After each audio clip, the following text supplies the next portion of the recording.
Woman, pause for a moment and lift your expectation. You are not standing at the end of your strength. You are standing at the edge of divine transition. This message is not noise. It is a reminder. Heaven does not speak without intention, and when God releases a word, time must respond. What you are about to hear is not motivation alone. It is alignment. Woman, hear this clearly. Change does not begin with circumstances. It begins with a word, and when God speaks, delay loses authority. You may feel like nothing has shifted yet, but the unseen always moves before the visible responds. You are not forgotten. You are positioned. What you called waiting was preparation. What you called pressure was development. God never wastes seasons. He uses them to qualify you for what's next. Everything changes when purpose speaks louder than fear. You were never created to survive life. You were designed to govern it. You are not an accident trying to succeed. You are a solution sent with assignment. This week is not ordinary. It is not random. It carries instructions, corrections, and redirection. God is about to rearrange what resisted you, not because you fought harder, but because the season has changed. Stop measuring your future by your past. History is a lesson, not a prison. The same God who allowed the delay is the God who controls the release. And when release comes, it comes suddenly. You are stepping into clarity. Confusion is leaving because purpose is being revealed. Doors that ignored you will recognize you, not because you changed your voice, but because heaven changed your timing. Do not shrink now. Transition requires courage. Growth demands separation. Some things must move out so destiny can move in. God is not removing to hurt you. He is removing to elevate you. Stand firm. Speak life. Align your thoughts. This week ends with testimony because obedience always attracts movement. What you couldn't force, favor will complete. A word from God initiates movement before evidence appears because divine order never waits for human confirmation. When God speaks, action begins in realms the eye cannot access and the mind cannot calculate. Long before you see doors open, systems are already adjusting. Long before the breakthrough manifests, resistance is being weakened. The word itself carries power, instruction, and authority, and once released, it cannot return empty. Evidence is not the starting point. It is the result.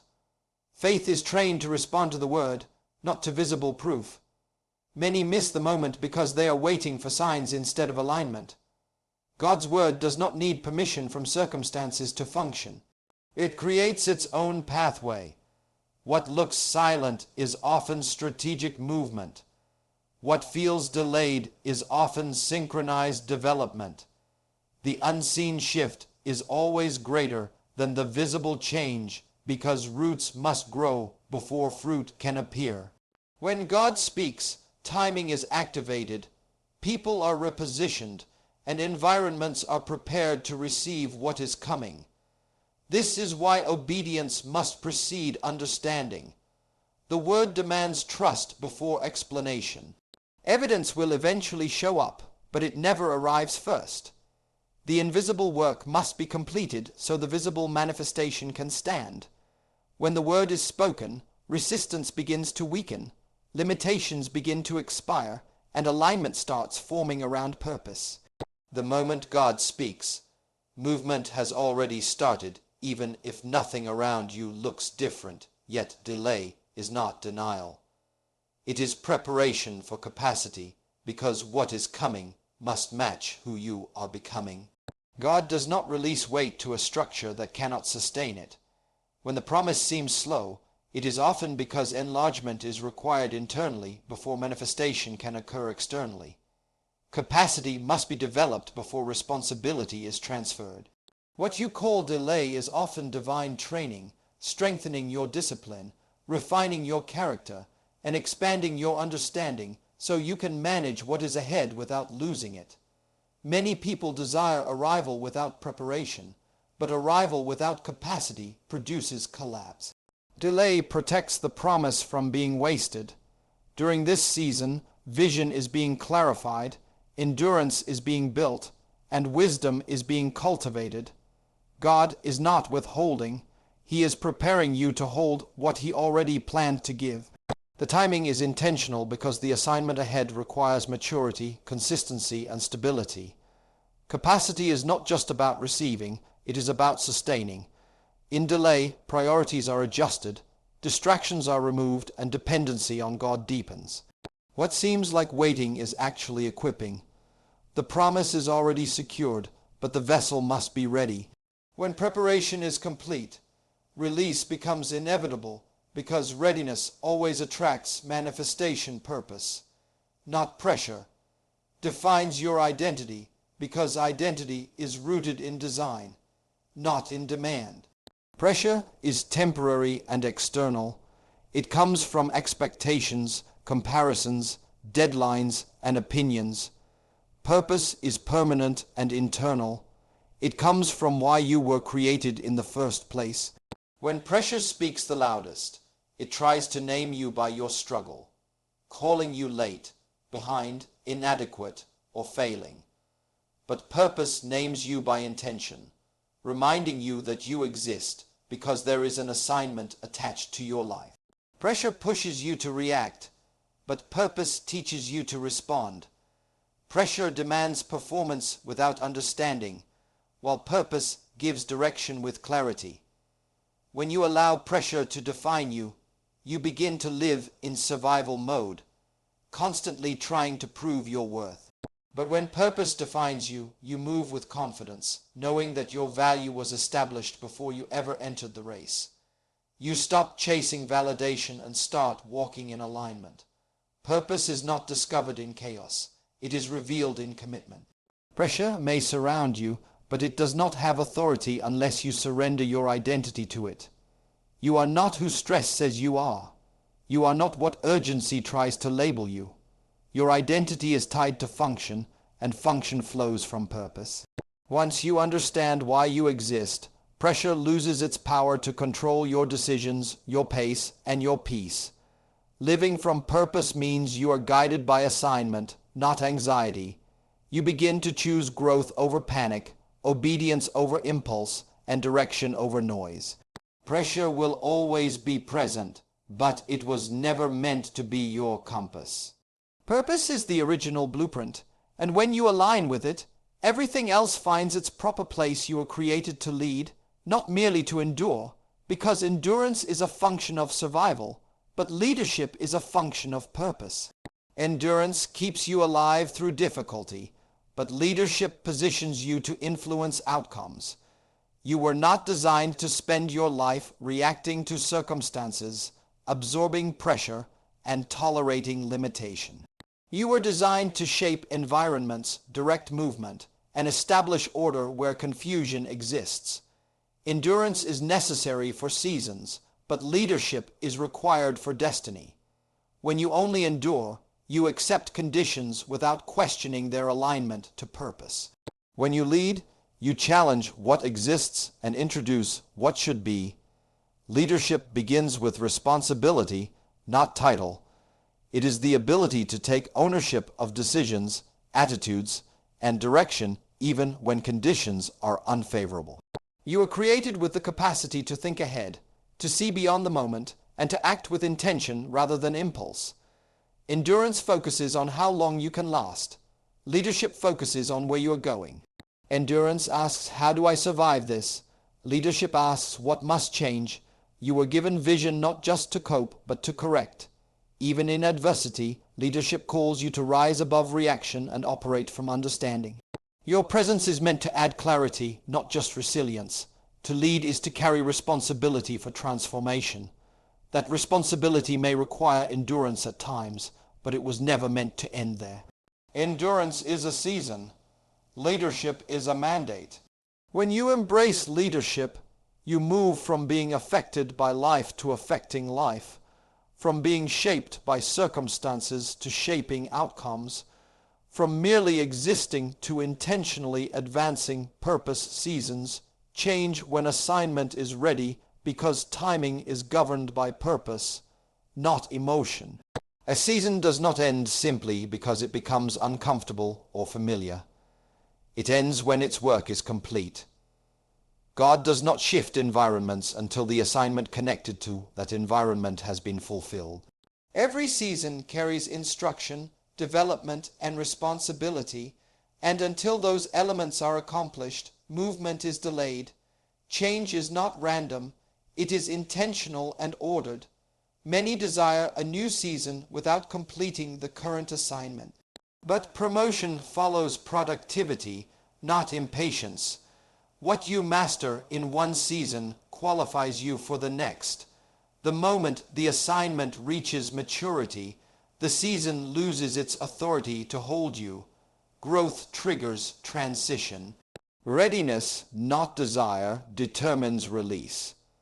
An assignment prepares you for future responsibility by teaching you discipline, clarity, and consistency. Once those qualities are established, the environment must adjust to accommodate the next level of function. Seasons are temporary, but purpose is continuous. When the assignment has been completed, remaining in the same season would limit expansion, so change becomes necessary. This is why some seasons feel repetitive until understanding is gained. The repetition is not punishment, it is reinforcement. When the lesson is learned and the assignment is fulfilled, movement becomes inevitable. Seasons do not change because time passes. They change because capacity, understanding, and obedience have reached the level required for what comes next. Fear loses power when clarity arrives because fear feeds on uncertainty and confusion. When direction is unclear, imagination fills the gap, often magnifying worst case outcomes and paralyzing decision making. Fear thrives in the absence of understanding, but it weakens the moment purpose becomes clear. Clarity brings definition, and definition removes intimidation. When you know what you are called to do, fear can no longer negotiate your actions. Fear is not always the absence of courage. It is often the absence of information. Once clarity is introduced, energy that was spent worrying is redirected toward execution. Understanding replaces hesitation. You stop asking whether you are capable and start focusing on what must be done. Clarity does not remove challenges, but it removes confusion about your response to them. When vision is clear, fear is exposed as a distraction rather than a threat. You begin to recognize that fear was never about danger. It was about lack of direction. Clarity anchors the mind, stabilizes emotions, and aligns decisions with purpose. It allows you to move forward with intention instead of reaction. Fear relies on ambiguity to remain strong. Clarity confronts fear by establishing certainty. Once you understand the assignment, the path may still require courage, but fear no longer controls your pace. Direction empowers movement, and when clarity arrives, fear loses its authority to dominate your thoughts and choices. Separation is often the gateway to elevation because growth requires distinction. You cannot rise while remaining tied to everything that restricts your development. Separation is not rejection, it is alignment. It is the process by which God removes what no longer matches the level you are being prepared to enter. Elevation demands clarity of focus, and clarity often requires distance from distractions, dependencies, and familiar limitations. Many misunderstand separation as loss, but in reality it is refinement. What you are separated from may have been useful in a previous season, but usefulness does not equal permanence. As purpose unfolds, certain connections, environments, and habits lose their relevance. Separation protects what is emerging by reducing interference. It allows identity to be strengthened without constant negotiation or compromise. Elevation changes perspective, and perspective requires space. You cannot see further while surrounded by voices that only understand your past. Separation creates room for vision to expand and discipline to deepen. It is in separation that confidence is built, because approval is no longer the source of validation. Purpose becomes the reference point. Separation also reveals true capacity. When support systems shift and familiar structures fall away, responsibility increases. This is not to overwhelm, but to mature. Elevation carries weight, and separation trains you to carry it. What feels isolating is often strategic positioning, preparing you to operate at a level where fewer can go. But greater impact is possible. Timing is a divine tool, not a human decision, because purpose operates within order, not impulse. Human desire often wants immediacy, but divine timing is structured around readiness, alignment, and impact. God does not act according to pressure or comparison. He acts according to design. Timing governs when something should be released, not just whether it should be released. Even the right thing at the wrong time can produce the wrong outcome. Human decisions are often influenced by emotion, urgency, or fear of missing out. Divine timing is governed by wisdom and foresight. It accounts for preparation you cannot see, connections that must be arranged, and conditions that must mature. What feels slow is often strategic precision. Timing ensures that when something is introduced, it is sustained, protected, and effective. Timing also preserves purpose from premature exposure. Not everything meant for you is meant for you now. Delay in timing is not a lack of favor. It is an expression of care. God understands the weight of what is coming and ensures that capacity, character, and context are aligned before release occurs. Timing synchronizes growth with opportunity. When you submit to divine timing, frustration gives way to trust. You stop forcing doors and start discerning seasons. Movement becomes intentional rather than reactive. Timing is not about waiting passively. It is about developing actively until the moment of release arrives, because when the time is right, execution becomes effortless and resistance loses its strength. Favor accomplishes what effort cannot sustain because effort depends on human strength. While favor operates through divine advantage, effort has limits. It requires energy, time, and constant maintenance. Favor moves beyond those limits by opening access, accelerating progress, and reducing unnecessary struggle. What takes years through effort alone can shift suddenly when favor is present. Favor does not replace work, but it amplifies its results. Effort can position you, but favor preserves you. Many people work hard and still remain stuck because effort without favor becomes exhausting. Favor introduces support systems, opportunities, and recognition that effort alone cannot manufacture. It brings alignment where striving once existed. When favor is active, resistance decreases and cooperation increases, not because you demanded it, but because conditions have been influenced on your behalf. Favor also sustains what effort initiates. Effort may open a door, but favor keeps it open. Effort may start momentum, but favor maintains it without burnout. This is why some succeed without collapsing under pressure, while others, equally skilled, struggle to remain stable. Favor carries endurance beyond personal capacity. When favor is at work, outcomes are not just achieved, they are protected. You begin to experience progress without constant strain and growth without constant conflict. Favor does not eliminate responsibility, but it removes unnecessary opposition.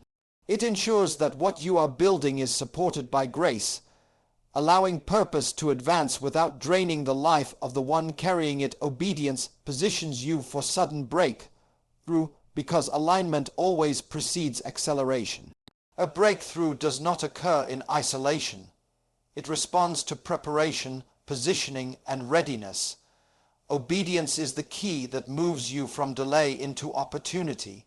When you follow instruction, stay consistent with your principles, and act according to divine guidance, you place yourself exactly where favor, timing, and provision can converge. Without obedience, even the best opportunities may pass unnoticed or unclaimed. Obedience builds momentum in ways that effort alone cannot. It is not just compliance, it is partnership with purpose. By choosing to act faithfully, even when results are unseen, you synchronize with forces beyond your understanding. The smallest step of obedience can trigger a chain reaction that releases what years of striving could not produce. Breakthrough often appears sudden, but it is the visible fruit of consistent alignment behind the scenes. Obedience also removes obstacles. Resistance, delay, and misalignment lose power over those who remain faithful in action. Every instruction followed creates a foundation for influence, authority, and opportunity. When breakthrough arrives, it feels instantaneous, yet it is the culmination of deliberate positioning. This is why those who refuse to compromise their principles, who respond to divine direction without hesitation, find doors opening and chains breaking where others struggle endlessly. In essence, obedience is the bridge between waiting and receiving. It guarantees that when the time for change comes, you are ready to walk through it fully, without confusion, compromise, or delay. Sudden breakthrough is rarely random. It is always the reward of a life aligned with purpose through consistent, faithful action, woman. Walk into the rest of this week with confidence. Expect alignment. Expect answers. Expect movement. Not because you feel strong, but because God is faithful. Stay focused, stay disciplined, and stay expectant. What He promised is already in motion.